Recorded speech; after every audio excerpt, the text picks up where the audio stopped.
Hola amigos. Hola. Somos Jorge Y Carmen. Comer carne de res o de vaca, como se dice por estos lares, es un privilegio que pocos pueden darse. ¿Pero por qué eso es así en Cuba? ¿Qué pasa desde hace más de 60 años que la carne de res es escasa y no se ha podido aumentar su producción?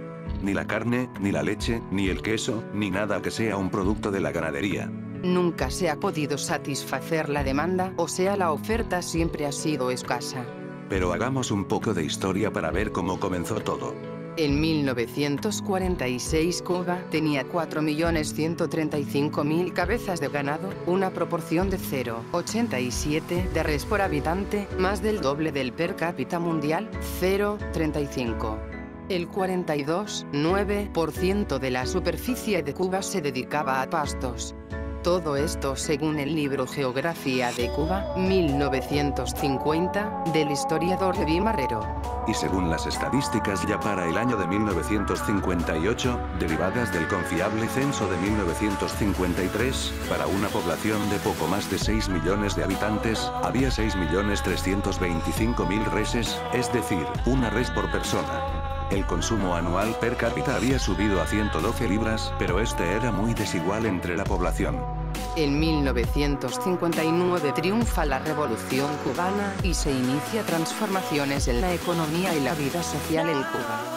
Pero a principio de la década de los 60 empezó a escasear la carne de res, principalmente en La Habana por el aumento de la demanda de esta, al haber más personas con poder adquisitivo, y los dueños empezaron a matar no ya los toros de ceba, sino también las vacas en edad reproductiva, lo que a la larga tendría repercusiones en la producción de carne y leche. También era un objetivo de la naciente revolución aumentar la producción ganadera, porque el mercado de los productos de la ganadería daría más dinero que la industria azucarera.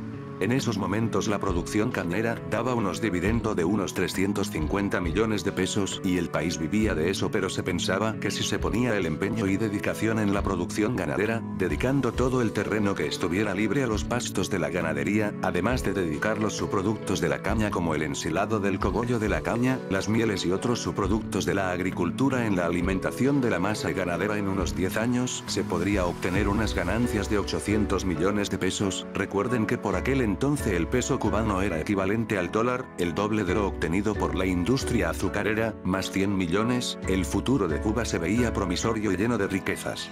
El planera llega a tener 5 millones de vacas de crías y 1,5 millones de vacas de leches. Por lo que se dio la orden de no matar ni una vaca más y hacer realidad esos planes. Se empezaron a graduar técnicos veterinarios especializados en inseminación artificial, se creó el consolidado de la carne para controlar los mataderos.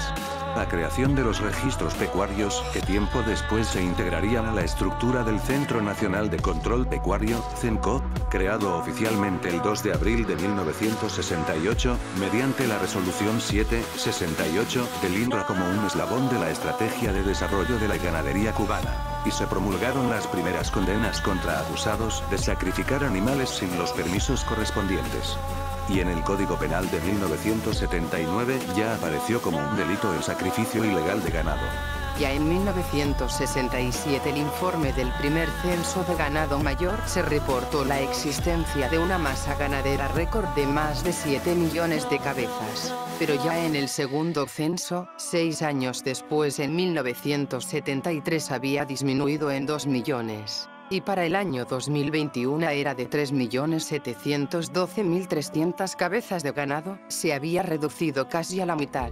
Otro problema que se ha creado es el hurto y sacrificio de ganado mayor a niveles de ser una epidemia, siendo en el 2022 de 82.445 de ellos vacuno 45.315 y de caballos 37.130, a pesar de ser un delito sancionado con fuertes condenas, los hurtos y sacrificios ilegales aumentan. Por tanto, sancionar a la gente no es la solución del problema. Entonces la política de no matar vacas y el control de las masas ganaderas ha dado resultados.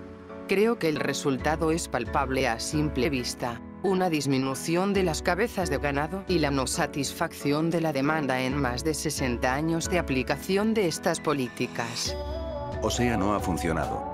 Hace ya más de 2 años se aprobó a los ganaderos cubanos a matar y comercializar la carne de res después de cumplir el plan acordado con el Estado y además que no significara la disminución de su masa ganadera, pero la carne sigue sin verse en el mercado y cuando la ve, es a precios elevados, inalcanzable para la mayoría de la población.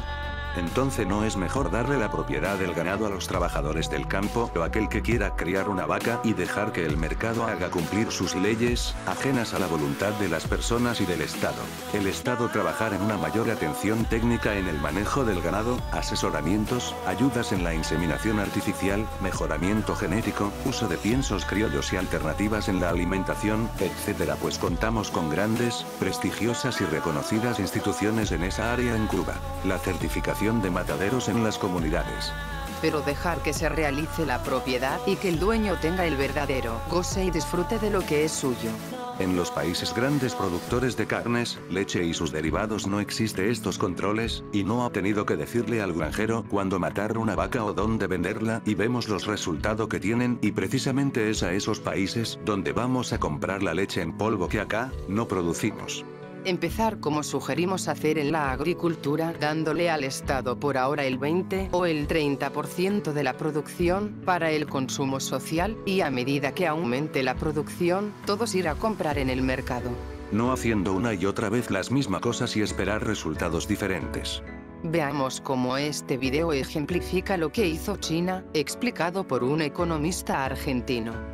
Lo que hizo el petecito Deng Xiaoping con la regla de juego de la agricultura es acercarse a un agricultor y decir, che, ¿cómo son las cosas? A mí me dieron este terrenito, ¿sí? Y me dijeron que haga repollo. Bueno, fenómeno. Y la regla de juego, y bueno, el primer repollo era para mí y todo lo demás para el Estado. ¿Cuántos salen? 1. Ah, qué bueno.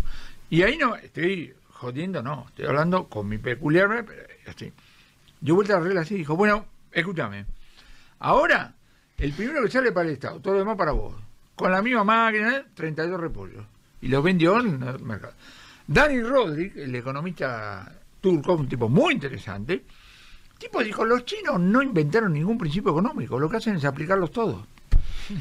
Usar las leyes del mercado, sí, pero mejor que los capitalistas, crear un mercado vibrante que respondan a las necesidades e intereses del país. Nunca se es demasiado viejo para aprender, nunca es demasiado tarde para cambiar. Proverbio chino. Bueno amigos, y hasta aquí esta reflexión sobre la ganadería y la tan apreciada carne de res en Cuba. Si estás de acuerdo o no, nos lo dejas saber en los comentarios. Y si te gustó, dale un me gusta y compártelo para que más personas puedan verlos. Y suscribirte, que es gratis y así nos ayuda un montón. Hasta luego. Chao.